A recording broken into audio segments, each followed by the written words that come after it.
Halo, selamat datang kembali di channel YouTube Sakabaneos. Pada video kali ini, saya akan membahas narasi atau cerita mistis mengenai misteri jalan lintas Sumatera. Kita semua sudah mengetahui atau sudah banyak mendengar seperti apa misteri yang terjadi ketika melalui jalan lintas Sumatera.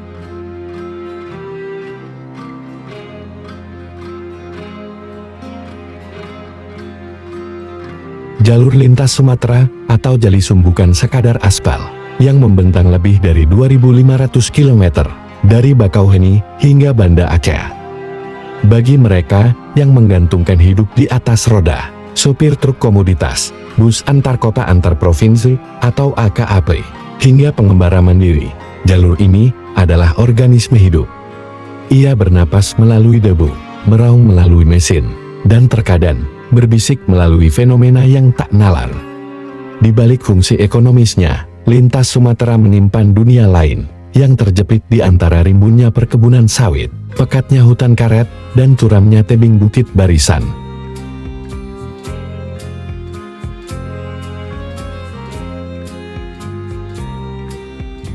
Memasuki Lampung, kita disambut oleh tanjakan Tarahan. Secara teknis, ini adalah area rawan kecelakaan karena kemiringan dan tikungan tajamnya.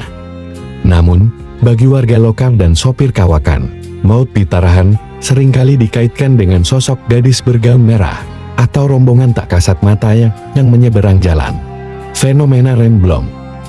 Banyak sopir mengaku rem mereka berfungsi normal beberapa kilometer sebelumnya, namun mendadak kosong tepat saat menanjak atau menurun di titik tertentu.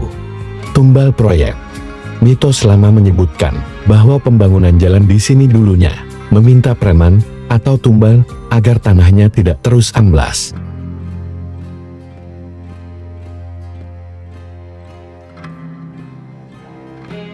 Jika Jawa punya alas roban, Sumatera punya area hutan di perbatasan Lampung, Sumatera Selatan, dan Jambi.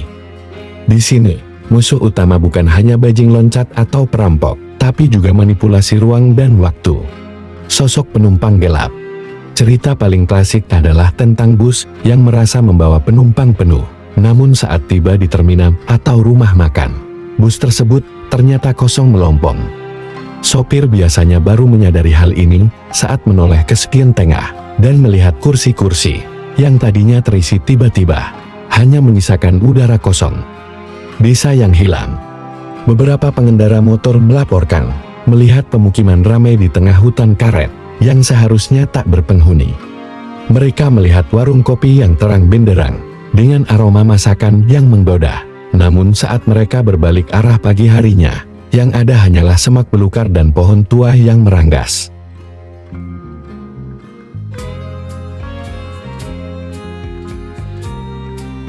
Bergerak ke arah barat atau jalur lintas barat, kita akan bertemu dengan Kabupaten Tanggamus yang memiliki jalur legendaris. 1. Tanjakan Sedayo. Jalur ini membelah Taman Nasional Bukit Barisan Selatan. Di sini, mistis bercampur dengan realitas ekologis. Harimau Sumatera sering menampakkan diri, namun bagi masyarakat setempat, ada perbedaan antara harimau fisik dan harimau jadian atau cindaku. 2. Aturan tak tertulis. Jangan pernah sesumbar atau berbicara kotor saat melewati jalur ini. 3. Misteri lampu jauh. Menyorotkan lampu jauh atau lampu dim ke arah hutan di malam hari dianggap tabu, karena dipercaya bisa membangunkan penghuni rimba yang sedang mengawasi dari balik kegelapan.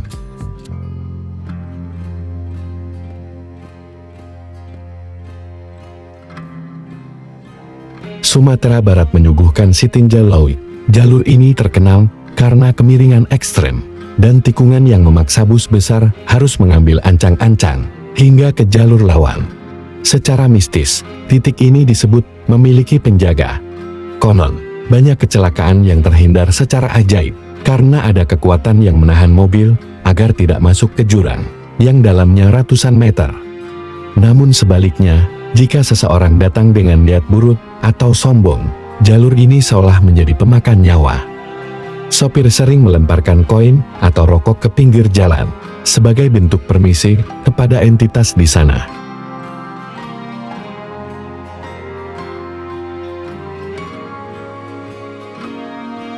jalur yang menghubungkan Jambi dan Riau, seringkali melewati perkebunan sawit yang monoton dan sangat panjang. Disinilah fenomena orang Bunian paling sering terdengar. 1. Suara pesta di tengah malam. Saat mobil mogok di tengah jalan perkebunan, sopir sering mendengar suara keramaian seperti pesta pernikahan, atau bunyi gamelan musik tradisional, padahal pemukiman terdekat berjarak puluhan kilometer. 2. Kabut yang menyesatkan. Kabut di sini bukan sekadar fenomena cuaca.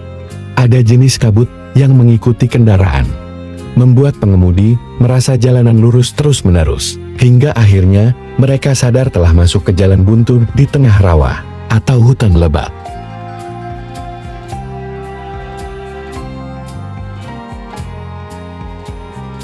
Memasuki Aceh melalui jalur darat dari arah Sumatera Utara, pengemudi akan melewati Subulu Salam. Jalur ini berliku-liku membelah tebing dan hutan hujan tropis yang masih sangat rapat.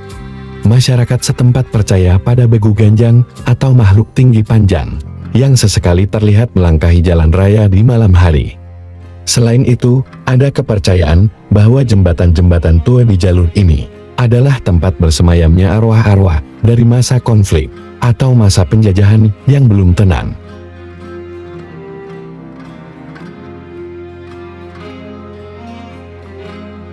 Ada beberapa alasan mengapa narasi horor di jalur ini begitu kuat bertahan lintas generasi.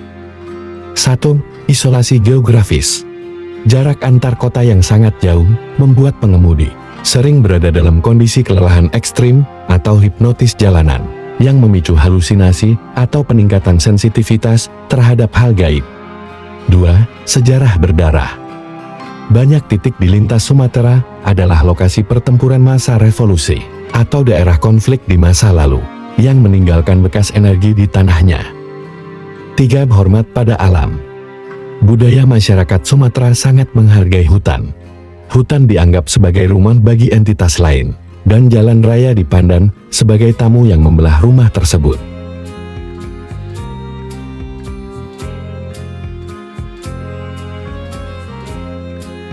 Hingga saat ini, masih banyak sopir yang mempraktikkan hal-hal berikut untuk keselamatan. 1. Klakson di jembatan. Memberi tanda permisi saat melewati jembatan tua atau tikungan gelap.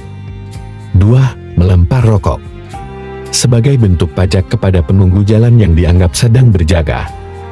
3. Menghindari berhenti di tempat sepi. Sopir lebih memilih memaksakan mengemudi hingga menemukan SPB atau rumah makan ramai daripada harus berhenti di pinggir hutan. Bukan hanya karena takut perampok, tapi karena takut diajak oleh yang tak terlihat.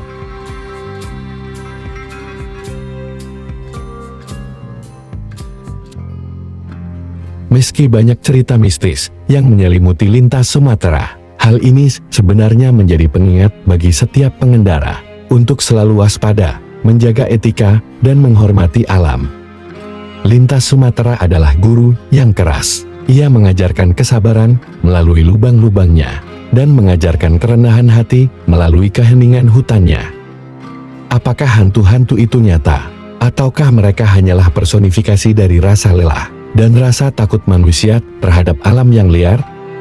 Bagi para sopir lintas Sumatera, jawabannya jelas. Selama kita tidak mengganggu mereka, mereka tidak akan mengganggu kita.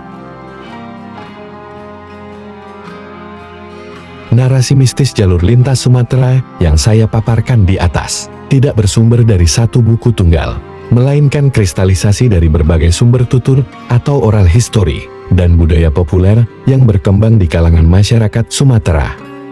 Berikut adalah klasifikasi sumber dari mana cerita-cerita tersebut berasal.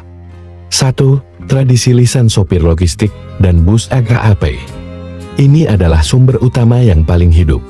Cerita-cerita tentang tanjakan tarahan atau bus yang membawa penumpang gaib berpindah dari satu mulut ke mulut lain di rumah makan atau RM lintas.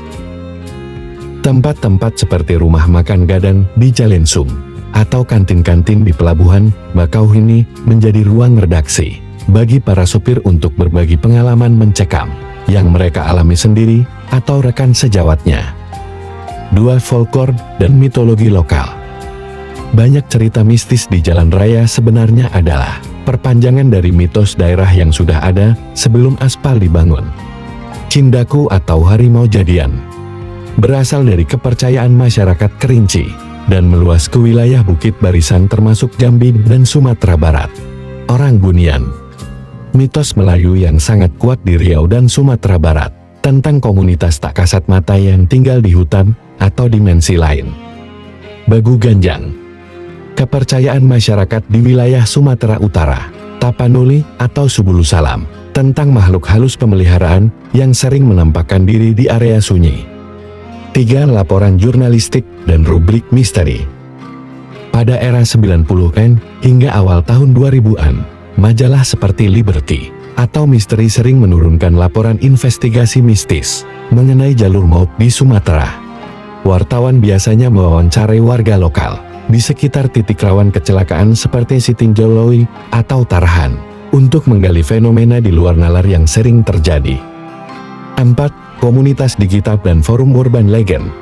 Di era modern, sumber-sumber ini berpindah ke platform digital, thread Twitter atau Kali dan Reddit.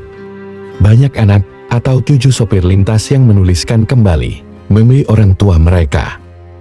YouTube dan podcast horor. Kanal-kanal yang membahas otomotif atau horor, seperti EJL5 atau konten POV sopir, sering mengangkat kisah nyata dari para penyintas jalur Sumatera. 5. Logika geografis dan psikologis. Secara sosiologis, sumber cerita ini juga lahir dari hipnotis jalanan atau higwai hipnosis, karena jalur Sumatera sangat panjang, monoton hutan sawit yang serupa, dan minim penerangan. Otak manusia cenderung menciptakan narasi visual atau halusinasi saat kelelahan, yang kemudian diinterpretasikan sebagai kejadian mistis. Cerita-cerita ini terus diperbarui setiap kali ada kejadian baru di aspal Sumatera, menjadikannya salah satu mitos modern yang paling kuat di Indonesia.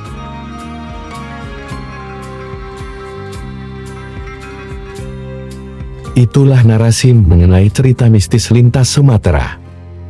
Dari cerita tersebut mengajarkan kita bahwa alam dan manusia itu saling berdampingan, dan gaib itu juga saling berdampingan dengan manusia.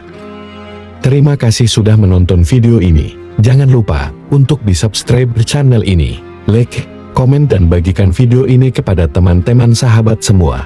Sampai jumpa di video selanjutnya.